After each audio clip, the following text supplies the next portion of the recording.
அறிவானவர்கள். சில மேடைகளில் பேச வாய்ப்பு கிடைக்கும், அங்க அறிவார்ந்தவர்கள். சில மேடைகளில் பேச வாய்ப்பு கிடைக்கும், இங்க அன்பார்ந்தவர்கள் இருப்பாங்க.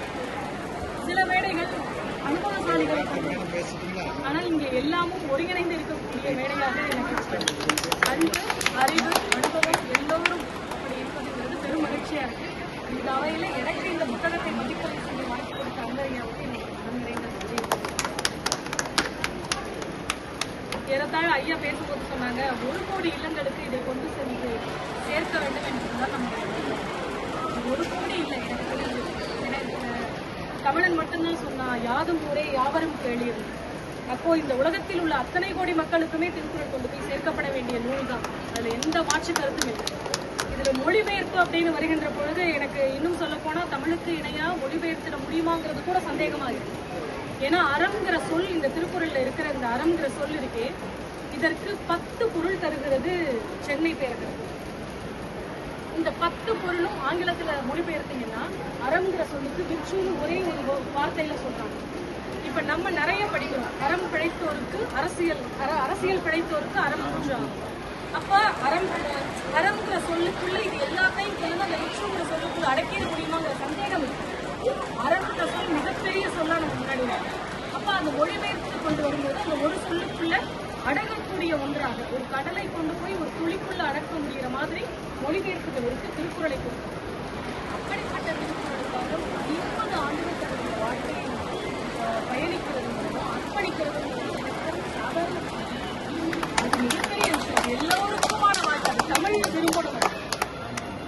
விரும்பணும், அதை தமிழுக்கு இந்த நல்லுலகம் அதை விரும்பணும். அப்பதான் இதெல்லாமே சாத்தியப்படும். எல்லோருக்கும் ஆவல் இருக்கும்.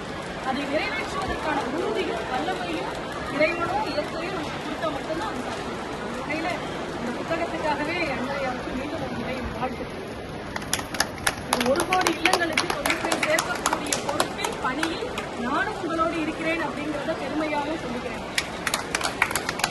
எல்லோருக்கும் ஆனதுதான். எனக்கு ஐயா சொல்லும் போது அதுதான் ஏகப்பட்ட உரை வந்துடுச்சே, அன்பரையா உரையும் ஏன் படிக்கணும், ஏற்கனவே எல்லா குரல்களுக்குமான விளக்கத்தை நமக்கு கொடுத்துருக்காங்களே அப்படிங்கிறப்போ ஒரு குரலுக்கான விளக்கத்தை முதல் தடவையில எடுத்து படிக்கும் போது உண்மையா சொல்லணும்னா எனக்கு மிகப்பெரிய பிரமிப்பா தான் இருந்துச்சு.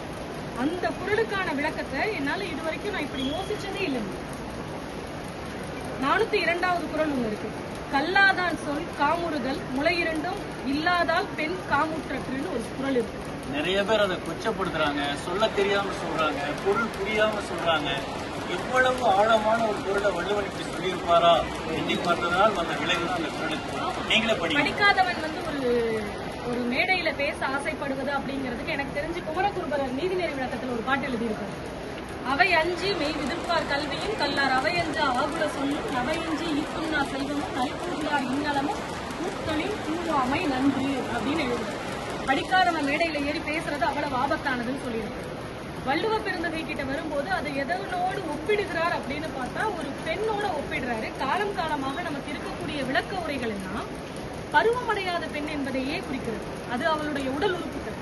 ஆனா ஒரு ஆகச்சிறந்த சொல்லு பக்குவமடையாத பெண்ணை முயற்சிப்பது. பக்குவமடையாத பெண் அப்படிங்கிற சொல் இருக்குல்ல, பருவமடைகிறது இன்னைக்கு குழந்தைங்க 10 வயதுலையும் 12 வயதுலையும் அடைந்துடுறாங்க.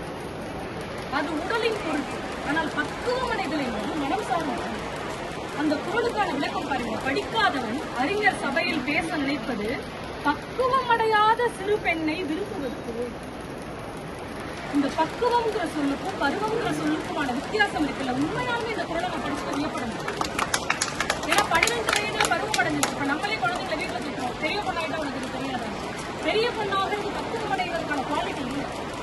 பக்குவம் அடைவது என்பது மனம் சார்ந்தது, உடல் சார்ந்தது, எல்லாமும் சேர்ந்ததுதான். அப்படிப்பட்ட ஒரு பெண்ணைத்தான் ஒரு ஆண்மகன் விரும்ப வேண்டும்ன்ற இன்னொரு குரலும் கூட இந்த குரலுக்குள்ள இந்த விளக்கத்தை